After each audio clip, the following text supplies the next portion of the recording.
Good morning. This is Dylan Jovine with Behind the Markets. Happy Friday, TGIF. Today is Friday, June 6th. And today I'd like to talk about, I've gotten dozens and dozens of questions from friends, from members of ours, asking me about this public rift between Elon Musk and President Trump. Really, Musk coming out against this bill, calling it, quote, a disgusting abomination. And just to read what he wrote here, I don't want to misquote him. In November of next year, we fire all politicians who have betrayed the American people. This bill will massively increase the already gigantic budget deficit to $2.5 trillion a year and burden American citizens with crushingly unsustainable debt. Naturally, given my position on this, folks have been asking me what I thought about Musk's comments.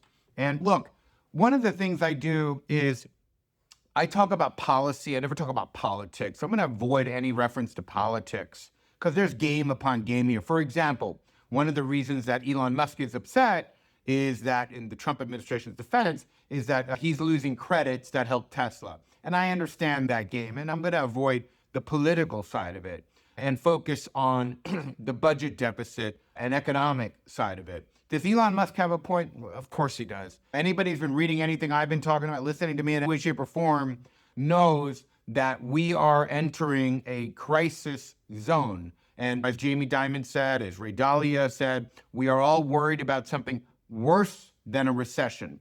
And basically, what we know, and I'm sure Treasury Secretary Scott Bessent knows, which is why you haven't really seen him on TV much lately. He's just, sales are kept in. We know that Wall Street is having trouble selling debt. There's a supply-demand problem, basically. We have too much debt, too much supply relative to demand at these rates.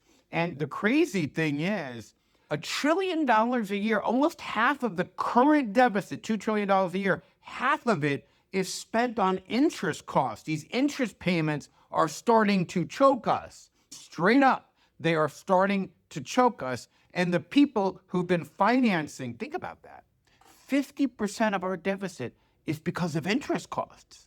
Now, some folks say the Fed chairman should lower rates and that'll be fixed. That's not true. That's fake news. Because if you artificially lower rates, what happens is that's even worse because nobody wants to hold bonds because they know that you're actually jigging the system. These are professional investors who buy these things. They'll know if you're gaming the system. If the economy weakens, rates will go down and our interest expense will go down because we're running a lot of short-term debt.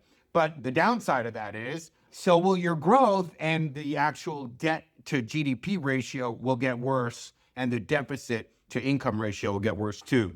So we have a situation here where we are putting ourselves in a trap. Make no mistake about it. And the people that are buying, and I know this because I talk to friends of mine who are in the bond business on Wall Street, the warnings are going out. This is serious stuff. Yeah, I agree with Elon Musk, and everybody who listens to me knows that it is a disgusting abomination as currently written. I understand politics is politics and everybody has to cut deals. It is the art of compromise. And I'm not saying I could do it better. I don't know. I don't know the inside baseball of how Capitol Hill is doing this. But what I do know is that this kind of thing, I'm old enough to remember that Bill Clinton had a similar situation. The bond market was really rebelling at the time. And he cut a deal with Republicans right at the top. He said, we got to do a deal that puts us on a more sustainable fiscal plan trajectory. And then, of course, we increased some taxes, we cut some spending, and the 90s were great. And what that did was getting our fiscal house in order sent interest rates naturally down, and we had the internet boom. So really what's so troubling to me about this bill right now is that we're doing it at a time where we have such a good economy because of AI. We really have this natural growth engine that we can absorb, that's going to allow us to absorb a lot of these expenses, but we're starting to choke it.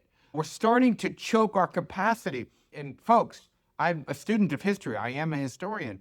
There's not one country that survives when its debt to GDP ratio goes this big. And it's not like we're going to have a bankruptcy like, General Motors or Ford. What happens is the only way to do this is to inflate your way out of it. Nobody's going to want to hold our debt. So basically, the value of our currency is just going to get debased in a way that'll make every $1 million, every $100,000 you have will be worth 70 grand in 5 years, 7 years, whatever. So every dollar you have will be worth 70 cents. This is how empires and organisms, and look, again, as a historian, I realize that all organisms, humans, animals, plants, whatever, and societies have a life cycle. This accelerates the decline of the life cycle of the United States as an organism. It really puts us in a tough situation if the party of fiscal responsibility is doing stuff like this. Because let's face it, we know the left, stuff like this, they'll do it all day long.